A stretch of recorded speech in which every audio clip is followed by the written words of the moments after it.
É uma situação muito peculiar nós termos nascido num tempo de tantas mudanças, de uma transformação tão rápida.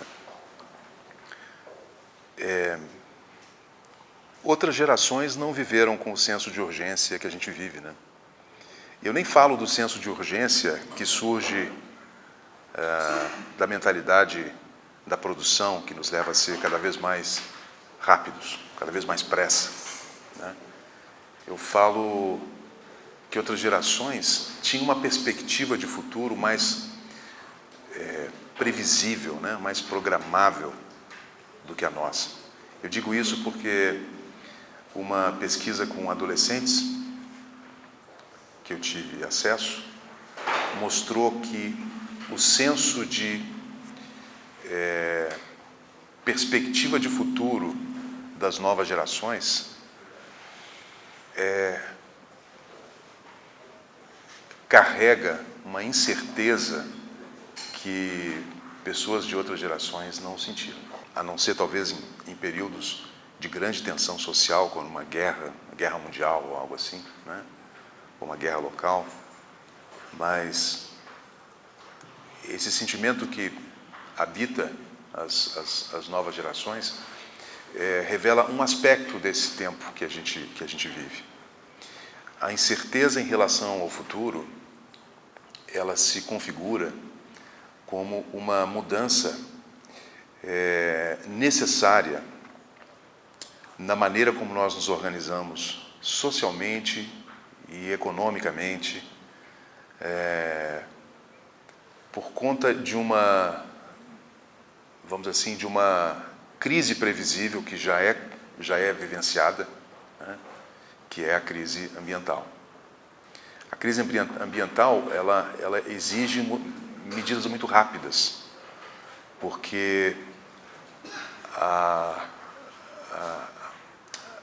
o decréscimo de biodiversidade, a alteração de fenômenos naturais, cria uma perspectiva incerta que provavelmente habita os sentimentos das gerações mais novas.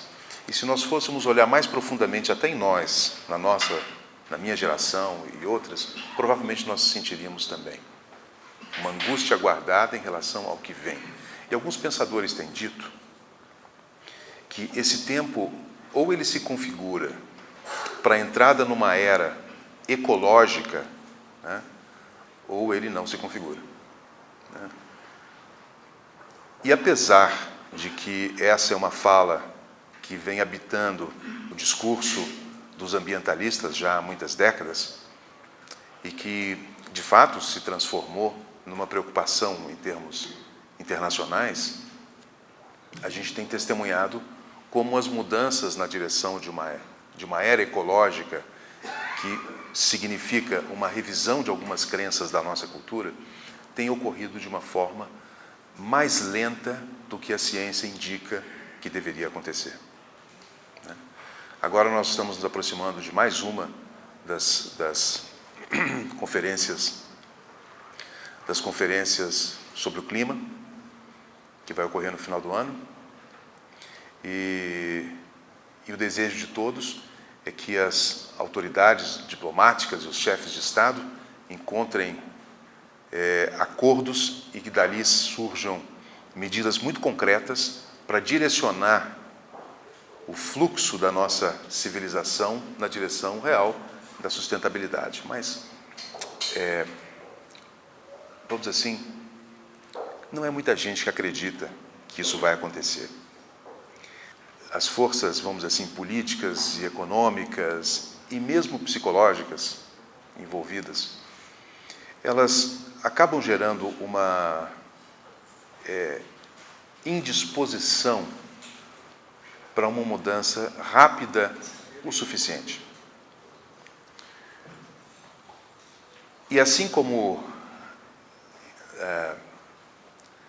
as transformações necessárias têm o apoio de muitos intelectuais fortes, um pensamento muito lúcido, muito claro, com um diagnóstico muito claro sobre o que está acontecendo, né? Em termos de consequências de uma mentalidade hiperracionalista que gerou uma tecnologia cada vez mais eficiente, que se colocou a serviço de uma ideologia econômica e que tem se configurado na construção de uma sociedade de cada vez mais consumo e mais descarte, e que o planeta não dá conta disso, né? Então, assim, esse discurso é muito claro. Mas a grande questão hoje é como é que a gente vai destravar a evolução necessária na direção de uma era ecológica. Se as coisas continuarem no ritmo em que estão, os avanços lentos na área diplomática, na área econômica, com falseamento de discursos, né? Discursos verdes, mas uma prática que não confirma isso, a consequência vai ser um preço muito alto a ser pago ainda por nós, mas mais ainda pelos nossos filhos e mais ainda pelos nossos netos. Daí a necessidade de elementos novos, fatos novos, que venham chacoalhar esse cenário. Eu tenho, já muitas vezes, inclusive aqui, me referido ao fato de que existe um componente psicológico fundamental nessa coisa toda. Como se o cenário talvez seja de tal modo angustiante que leva grande parte das pessoas a preferirem não olhar para o fato. Então nós vivemos com informações que nos revelam algo de um futuro preocupante, mas essas informações não chegam a se transformar, na maior parte das pessoas, em atitudes concretas, em mudanças de hábito, mudanças de visão de mundo, mudanças de posicionamento frente à questão de trabalho mesmo e de estilo de vida. Acima de tudo, estilo de vida. Porque o que está em xeque é isso. O estilo de vida da civilização que gerou a sociedade de consumo se tornou inviável. Agora, o desconforto que uma mudança de estilo de vida traz talvez justifique essa indisposição aparente que nós observamos em relação à brevidade necessária das transformações. Então eu falava, são necessários fatos novos que nos revelem ou que nos permitam sair do impasse e olhar de uma forma mais lúcida para a realidade que acontece e nos reposicionarmos pessoalmente e reposicionarmos como grupo, como comunidades, frente ao desafio desse tempo. No mês passado, nós tivemos um impressionante, para usar, para dizer o mínimo, impressionante, um fato novo, que foi a encíclica Louvado Seja, do Papa Francisco. Essa iniciativa dele, sobre a qual eu quero comentar um pouquinho mais, ela vem se somar, e de uma maneira absolutamente, vamos dizer assim, causando um estrondo, eu diria, a outras iniciativas que vêm também de outras religiões, que têm feito um movimento na direção de uma releitura dos seus ensinamentos, de forma a tornar a religião um dos elementos de transformação e de entrada na era ecológica, né? Então, existem iniciativas no budismo, iniciativas no judaísmo, né? As ecoteologias, esse é o termo, que estão buscando essa inspiração religiosa. Agora, recentemente, eu tenho várias pessoas muito próximas a mim, ligadas a Seishonoye. Fiquei sabendo que a sede central da Seishonoye, no Japão, se transformou num espaço de tecnologias, de tecnologias sustentáveis, de uso de energia, descarte de dejetos. Enfim, iniciativas como essa estão surgindo, elas estão aparecendo em vários cantos. A gente vê um fenômeno que é dos mais lindos, que é o das comunidades intencionais, as ecovilas, justamente pessoas que se reúnem para colocar em prática uma visão de mundo sustentável a partir da própria ação, a partir de onde se mora, a partir do que se come, né? partir da maneira como se locomove. Essas iniciativas, elas estão espalhadas pelo mundo inteiro. E quando você chega perto delas e observa a força que elas têm, a sensação é de que, de fato, uma transformação, uma profunda revolução, eu diria, já está em andamento. Porque o que une essas pessoas, tanto no movimento das ecovilas, e nem todas as ecovilas são inspiradas por questões espirituais, algumas são inspiradas por questões artísticas. Essa é a liga, é a motivação.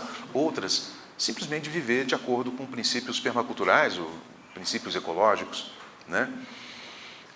Então, nem sempre elas têm um objetivo explicitamente espiritual, mas elas compartilham todas de uma mesma visão de vida, uma mesma visão de mundo e uma mesma postura frente à vida. E essa postura é essencialmente espiritual, mesmo que não seja assumida como tal. Porque aqui a gente vai precisar, vamos buscar uma definição do espiritual. E eu recorro de novo a uma que eu várias vezes já me apoiei nela, que vem da Annie Besant, que fala que a espiritualidade é a percepção da unidade. Espiritualidade é o estado de mente em que você se conecta com a ligação entre todas as coisas.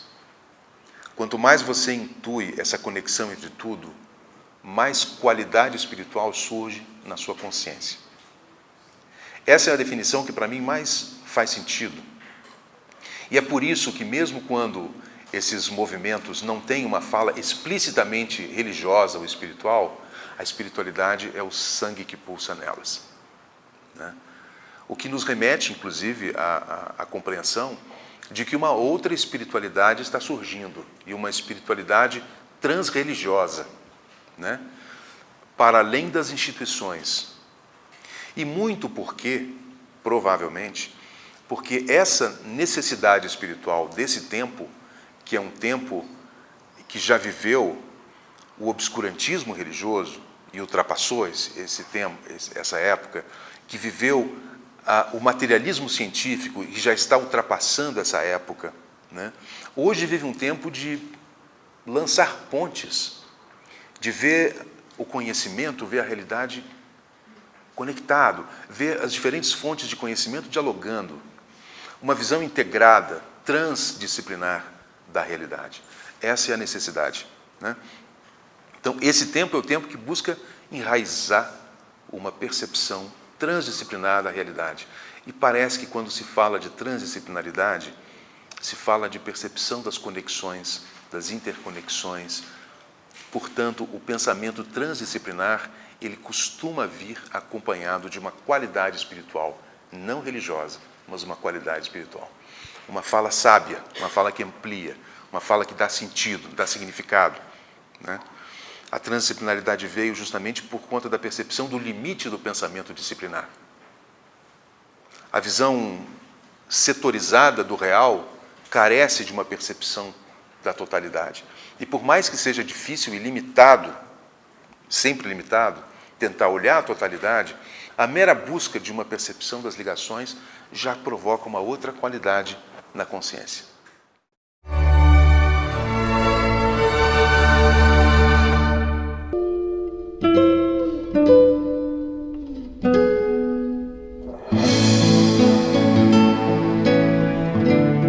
TV Suprem. Para uma nova consciência, uma nova televisão.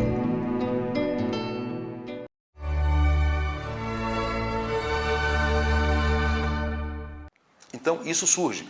Isso é o que está fazendo aparecer hoje no mundo essas manifestações de uma espiritualidade engajada, uma espiritualidade ecológica, vamos dizer assim, em muitas esferas, especialmente essa das comunidades intencionais, também no resgate de tradições originais, o resgate da sabedoria xamânica, né? Sem falar, é claro, que existem, aqui no Brasil, por exemplo, a gente convive com a tradição africana, afro-brasileira, que é profundamente enraizada, né, na natureza. Os orixás, são forças na natureza. Nós temos uma espiritualidade da floresta, que é a espiritualidade dos índios brasileiros, frequentemente, vamos dizer assim, induzida pela própria floresta. A própria floresta faz isso com substâncias, com plantas e com vivências místicas, enfim. Então, caminha junto espiritualidade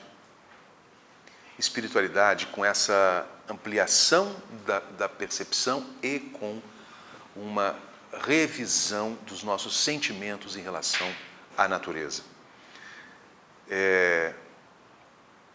A natureza, o mundo natural, é frequentemente um campo de experiências místicas e espirituais.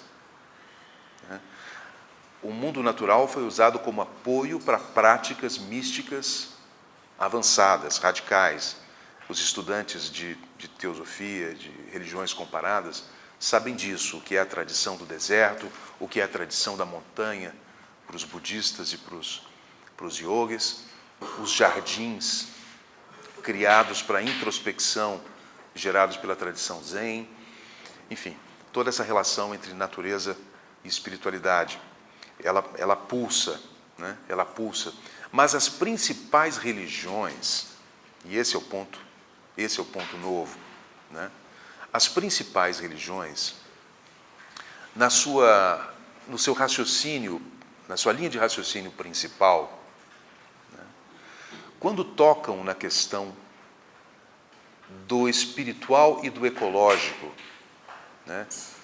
Raramente o fizeram de uma forma radical. Isso o Papa Francisco conseguiu fazer. Se vocês leram a encíclica Louvado Seja, vocês sabem do que eu estou falando. E se não leram, eu realmente recomendo que leiam. Ele foi muito bem assessorado. Existem informações de que ele teve um grupo de cientistas e de filósofos e que o ajudaram. E ele conseguiu fazer uma carta aos cristãos, uma carta, na verdade, aos seres humanos, que é dos discursos mais candentes, mais inspiradores, né? Que convoca os cristãos e os seres humanos em geral a um engajamento radical. Eu fiquei muito surpreso, porque ele não usou meias palavras, ele foi muito explícito nas causas, ao apontar as causas da crise ambiental. Ele falou claramente de um paradigma tecnocrático que leva a tecnologia a ser um instrumento da sociedade de consumo, falando de uma sociedade do descarte, e que essa sociedade do descarte não tem lugar num mundo ecológico, numa comunidade ecológica. Mas, ao dizer isso, que a sociedade do descarte precisa ser superada, o Papa Francisco vai na raiz do pensamento dominante. O que significa que o grande líder religioso, um dos grandes, talvez o maior líder religioso do planeta, fala diretamente a um modo de pensar que orienta a nossa civilização, politicamente, economicamente, enfim, ideologicamente. A visão dominante é apontada por ele como sendo aquilo que hoje nos habita e, ao mesmo tempo, nos inviabiliza.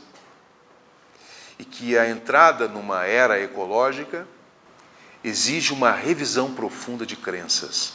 Isso é muito interessante, muito interessante.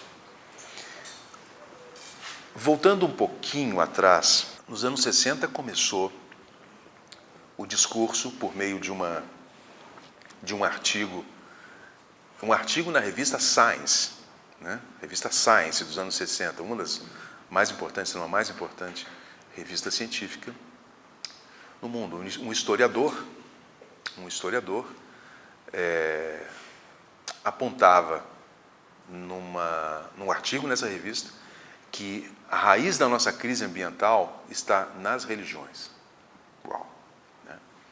A gente sabe que quem opera a crise ambiental é a tecnologia pesada de produção, né, de transformação do mundo, como diz o Cristóvão Buarque, transformação dos minerais, das plantas e dos animais o mais rápido possível em produtos que os seres humanos consomem. Né? A gente sabe que é isso que está provocando. O modo de fazer essa extração de recursos destrói ecossistemas, que são construções delicadas da inteligência criadora da vida e que levou milhões ou bilhões de anos para acontecer. E essa nossa, vamos dizer assim, sanha pela produção e pela geração de riquezas chega nesses sistemas fruto do ponto de vista científico, de uma inteligência orgânica, né? Uma inteligência biológica do ponto de vista científico. Difícil de compreender, mas que obviamente tem uma incrível capacidade de geração e de auto-organização e auto-regeneração, né? Então, esses sistemas que são o próprio mistério são dizimados em minutos para geração de produtos que são feitos de uma maneira que não leva em conta a forma como a natureza funciona, portanto, geram dejetos que não são assimilados pelo meio. Então, a evolução desse procedimento nos levou até agora. A gente sabe que essa é a questão. Mas na origem dessa mentalidade tecnocrática, existe a postura que a gente chama de postura antropocêntrica, na qual o ser humano é o centro da criação, é o centro da realidade. Nós nos vemos como o centro da existência e tudo à nossa volta está a nosso dispor, né? E justamente foi o que esse historiador chamado Lynn White apontava no artigo dele nos anos 60, né? Que essa postura que gera um sentimento de centro de tudo está na origem de tudo que vem depois, do pensamento tecnocrático, da sociedade industrial, né? Então, a sociedade industrial, a sociedade do descarte, ela é fruto de uma visão de mundo que vem sendo alimentada, segundo ele, pela tradição judaico-cristã já há muito tempo. E agora vem o Papa Francisco, né? Vem o Papa Francisco e afirma textualmente, né, que parte dessa crise que nós vivemos, aliás, essa crise que nós vivemos vem por uma interpretação equivocada dos ensinamentos religiosos, dos ensinamentos bíblicos, que levaram à ilusão dessa postura narcísica, dessa postura daquele que é o centro da realidade e que tem direito absoluto de uso como um tirano sobre todas as outras formas de vida. Um grande colonizador, uma espécie colonizadora que usa da realidade a seu bel prazer. E o que o Papa Francisco buscou deixar muito claro na encíclica foi que esse olhar, essa interpretação religiosa, né, por mais que tenha feito sentido na maneira de pensar em outros tempos, né, ela é uma forma limitada de entender o que é o ensinamento cristão. Então ele assume com humildade essa revisão de conceitos, né, e passa a adotar, e isso é muito incrível, ele adota as premissas da ecoteologia cristã, né, que nos coloca todos nós, e especialmente quem se considera cristão, né, como sendo parte da criação, parte desse grande mistério, e que nós e todos os outros seres temos a mesma origem. Por termos a mesma origem, temos laços de irmandade, que era a intuição básica de Francisco de Assis, que ele assume o nome, né? Laços de irmandade. E, portanto, como temos, e aí ele adota uma versão modificada do antropocentrismo, uma versão interessante. Ele fala que nossa espécie tem faculdades peculiares, tem capacidades peculiares, né? E essas capacidades peculiares, em vez de nos autorizarem ao uso inconsequente da vida, nos coloca, ao contrário, como guardiões da vida, como servidores, como cuidadores daqueles que foram, assim como nós, criados por Deus. E mais, cada ser, isso está na encíclica, cada ser tem ou carrega uma mensagem do divino. Cada ser. Cada espécie, cada pequeno ser, carrega uma mensagem, como se fosse uma expressão da face de Deus. Cada ser como uma expressão da face de Deus. E ele cita uma passagem que é linda, que eu não me recordo quem é o autor dela, mas que Deus, sendo, vamos dizer assim, impossível de ser percebido diretamente na sua grandeza, ele se mostra através da criação. Então, a criação é a expressão da face de Deus, né? E é a natureza um livro de mistério, um livro do próprio mistério, que carrega nela a força do divino, a vida divina. E é uma leitura que vem da ecoteologia, que Jesus, ao ressuscitar, né? Jesus, ao ressuscitar, ao voltar para esse mundo, infunde a si mesmo em todo esse mundo, de maneira que todas as espécies carregam também o Cristo nelas, né? E mais, a salvação deixa de ser uma salvação humana meramente. Não é apenas o humano que se salva na grande, vamos dizer assim, nessa grande saga, né? A saga do humano que se perde e é resgatado pelo sangue de Cristo. O que se salva é toda a criação, porque o Cristo, quando volta como presença divina, ele se infunde em tudo.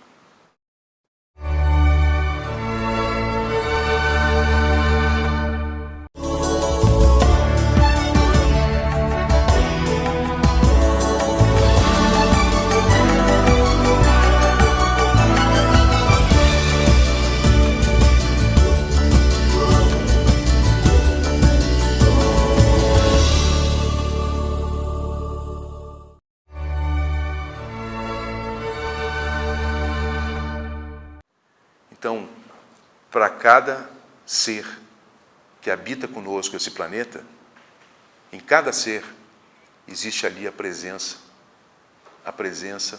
plena do Cristo, como força vivificante, né?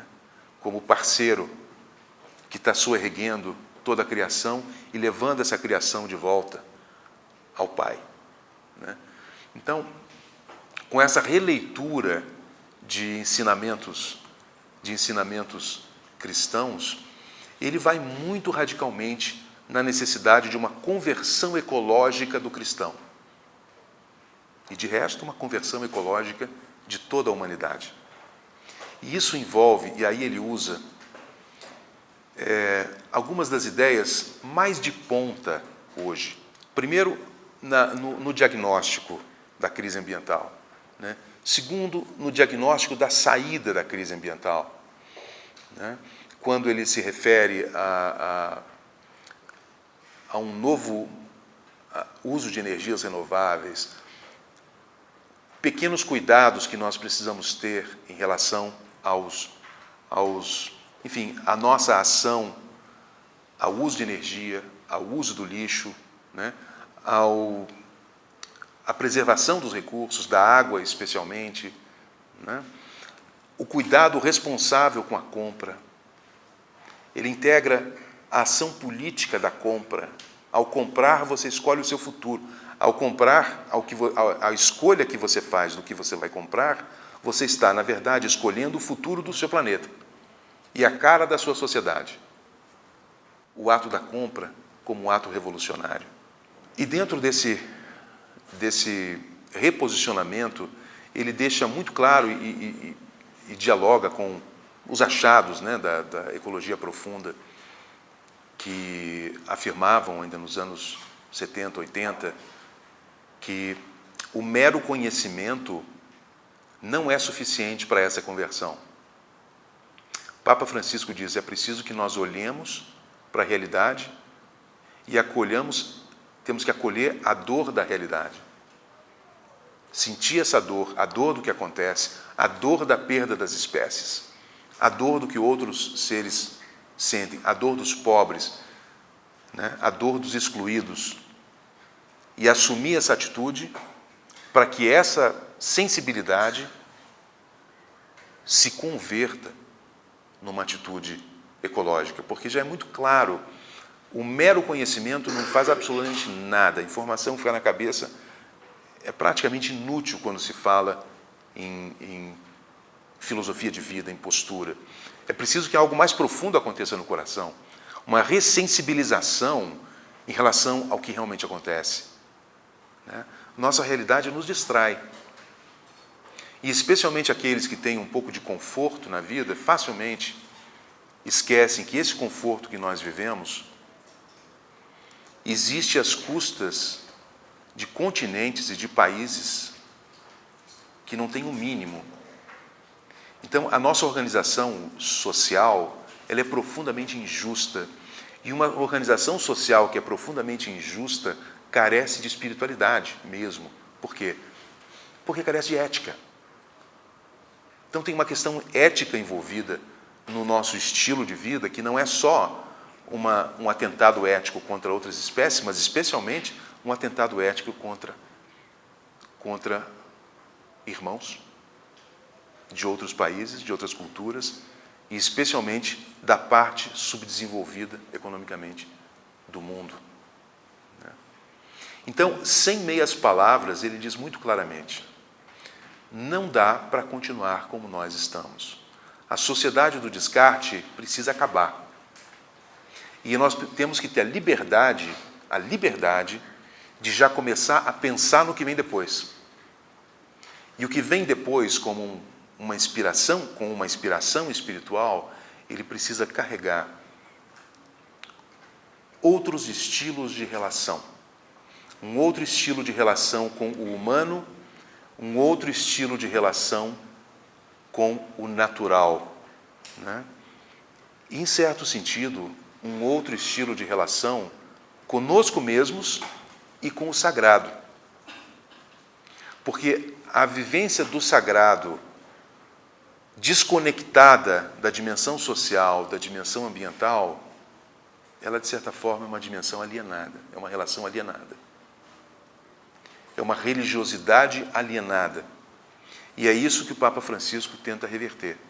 Uma espiritualidade engajada envolve numa outra forma de olhar o divino estando presente em tudo. Uma outra forma de tratar o humano, que é realmente a percepção da dor do irmão. E uma outra forma de tratar o mundo natural numa dimensão realmente fraterna. Né? Eu me preocupei em olhar as consequências da encíclica, como isso está reverberando. Primeiro, eu lembrei muito do Leonardo Boff. Enquanto lia a encíclica. Porque o Leonardo Boff, que passou por um processo de desligamento, né, da igreja por conta do seu posicionamento teológico, né, a teologia da libertação propunha um cristianismo socialmente engajado. Mas a igreja conservadora, inclusive tendo à frente o cardeal Ratzinger, que depois se tornou Bento XVI, não acolheu essa tese de uma igreja socialmente engajada. Papa Francisco visita regularmente o Papa Bento XVI e se aconselha com ele, mas ele carrega o sangue latino-americano. E ele tem um olhar de um canto do mundo e de uma realidade que provavelmente um Papa europeu não tem como sentir. E apesar de ser muito próximo e de ser aconselhado pelo Papa XVI, que, aliás, segundo a encíclica, tem falas ecológicas bem contundentes, o Papa Bento XVI, o Papa Francisco resgatou algumas das intuições mais centrais da teologia da libertação, né? Na responsabilidade pelos pobres, por uma religiosidade comunitariamente engajada, mas vai mais além, porque ele pega o que aconteceu depois com Leonardo Boff. O Leonardo Boff, depois da fase de desligamento da igreja, começou a sua fase de pensamento ecológico. Ou talvez já tivesse isso antes, é ignorância minha dizer o que estou dizendo. Mas ele tem uma obra maravilhosa sobre o grito da terra, o grito dos pobres. E eu fiquei tentando ver o que o Leonardo Boff deve ter sentido depois de passar tudo o que ele passou e ser obrigado a se desligar. Claro, se desligou e virou uma figura talvez até maior do que era antes. Aliás, seguramente maior do que era antes.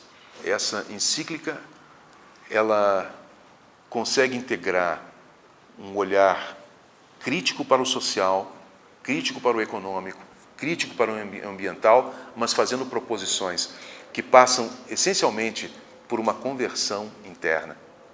A conversão cristã, a partir da carta de Papa Francisco, é também uma conversão ecológica. E eu fico pensando como isso, nesse exato momento, deve estar sendo lido por muitos núcleos cristãos mundo afora. É claro que as reações negativas ocorreram. Eu achei na minha pesquisa já críticas que acusam o pensamento econômico do Papa Francisco de insensato, né? Mas quando você vai ver quem está fazendo essa crítica, você vê que são pessoas que ainda adotam, na minha opinião, sem crítica e com uma visão realmente insensível, o pensamento dominante, né?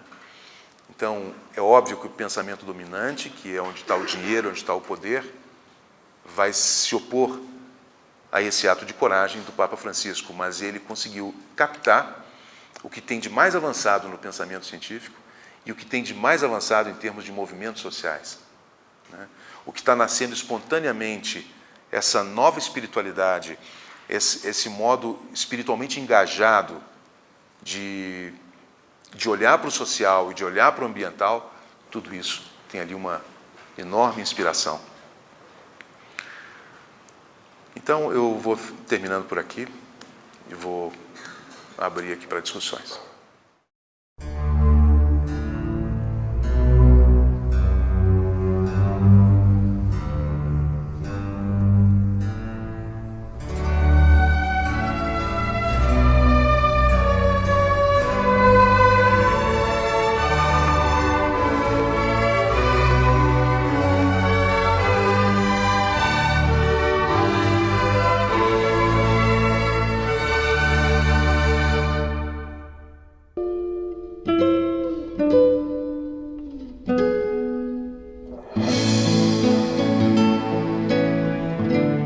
TV Suprem. Para uma nova consciência, uma nova televisão.